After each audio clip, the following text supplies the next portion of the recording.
I wanted to talk about the amazing digital circus, most notably the finale. And so I wanted to do this in a three-part video series, kind of just giving my overall summed up reviews of what I felt about the finale. Three parts. This first part, I wanted to cover the whole Jax bit. So if you haven't seen the finale or you haven't seen Circus and you want to avoid spoilers, then I implore you to obviously wait to see this review if you care enough to see it. And watch the show first and watch the finale. So spoiler warnings, so here we go. So I do think that I did like the Jax bit, right? It was very emotional. It was very grabbing, right?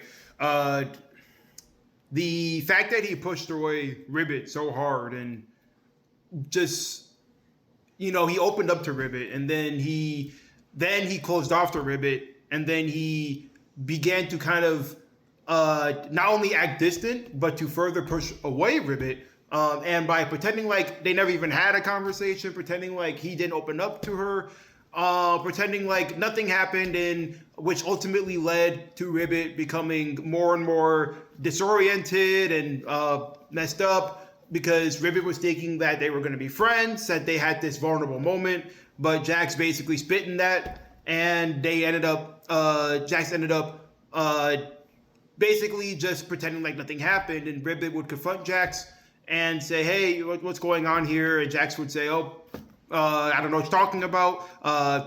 Been talking to Cosmo, hey, like she's kind of crazy, like avoid her. It's very messed up stuff, right? But I didn't even get to the part where it literally caused Ribbit's abstraction, which is very dark because obviously, I don't know if I can say the word for social media, but it's implied obviously that the abstractions being that you get my point, because I don't know how much I can say, but she abstracted and Jax basically caused her to abstract. And so that very much hurt me because it's very relatable, the idea of somebody bottling up what they're going through and not coming out forward with it, or at the very least in Jax's case, right? He came out with it, but then immediately closed himself back, and because of it, caused Ribbit to abstract.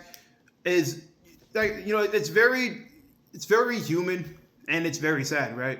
And it just hurt me to see that he was so afraid to open up that it literally caused the end of Ribbit and even Cosmo's lives. It's very sad, but very, very good. I also liked, I also liked the multiple versions of Jax that Pomni explores. I thought that was hilarious. And I also liked how Jax sees every individual person and how if they abstracted, how he would react to that. I thought that was all very good. The Gangle bit was very funny.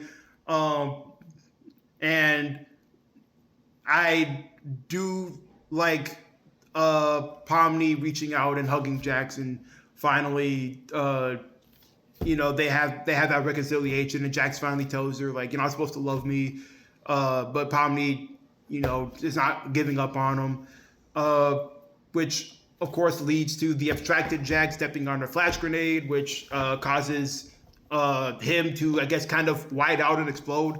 And then Pomni is still holding on to him, and then Zubul pulls her out and saves her because she was glitching out. And there was no saving Jax because it's too late for him. He's gone down this path and there's no redeeming him. And that I love, because I would have hated it. As much as I love Jax, and Jax is my favorite character, and I know that's controversial, but as much as I would have liked Jax to be saved, it's so typical for like major media to like have like a good ending for these characters where Pomni saves Jax and Jax is fine, or Jax heals. Like Jax suffered, and Jax kind of deserves what they got, if that makes sense. But at the same time, though, I understand where Jax is coming from, and that hurt, and not wanting to open up. but like I just feel like Jack's extracting just makes sense for everything that he did. And I'm for it, you know what I mean? So I wouldn't have wanted to have seen some like fairy tale Disney ending where Pomni somehow like frees Jax from the abstraction. That's just too cookie cutter to me. So I'm fine with Jax kind of like paying the price for his behavior. So I'm fine with that. What I did not like though, and this is more about not so much the plot, because the plot in a vacuum is fine, I guess. My problem is more so, I guess, how it's executed. I did not like how they rushed Jax's abstraction. Like, it's literally just he wants to talk to Pomni, and then he walks away, and then it's a voiceover of Pomni saying, I wish I would have reached out to him more. I wish we would have talked more. And then just for the very next scene for him to be abstracted. And at first I was confused because I actually thought that they had pulled the abstraction out of, I guess, the cellar or the basement or whatever. And I guess they were trying to experiment. I thought they were trying to experiment on how to unabstract people. But it turned out that was Jax. And I was confused. I was like, wait, what? Like, this should have been an emotional moment. But I'm sitting here questioning what's even going on here. And granted, somebody made this defense that all abstractions do happen like behind closed doors, and then another circus member walks in on them and finds that they abstracted in their room, which I guess thematically they kind of hits the same as what they've established. But because Jax is a major character, arguably the second protagonist right behind Pomni, I feel like Jax kind of deserved to break that mold and to kind of have a more theatrical. I feel like the theaters have been crying and bawling their eyes out had we actually seen Jax actually like going through that mental kind of metamorphosis that people go through before they abstract, which leads to him abstracting. That would have actually broken so many people's hearts, seeing that him actually passing away like that, as opposed to 1 second he's trying to talk to Pomni, and then Pomni does a voiceover. The next minute, he's already like basically his mind files are basically dead, right? That wasn't handled well. I also kind of think that Pomni and Ragatha's moment was a little awkward. Like it's a bit long drawn out, and I don't think it was super earned. Granted, they had been kind of building up a little bit, I guess, of some dissent between Pomni and Ragatha, and some some like awkward kind of, like a roller coaster of a friendship, I guess. But they don't really build on Ragatha enough to me that like when the moment happens that they're like hugging each other and they're apologizing and saying how much a goody two-true friends they are, it doesn't really feel like I was trying my best to feel it, but I just wasn't. Like, and I think that's a part of the show not spending enough time building up these like relationships, in my opinion. That I just feel like it doesn't land.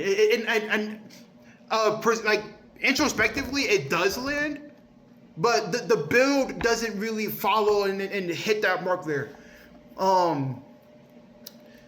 Yeah, I guess that's all to say for the Jax, like that first half of the episode, the Jax bit. I did like it, right? Like, I think Jax's story is a very tragic one. I think the idea that he pushed his mom and thought he maybe killed her, which because of his bad parenting, which kind of led to him running away and the choices he made inside the circus and even his own life is very good stuff. I think in a vacuum, Jax's backstory is very good. I just think the execution of some things within this first part was not the best, but I guess in a vacuum, the narrative behind it was good, if you get my drift.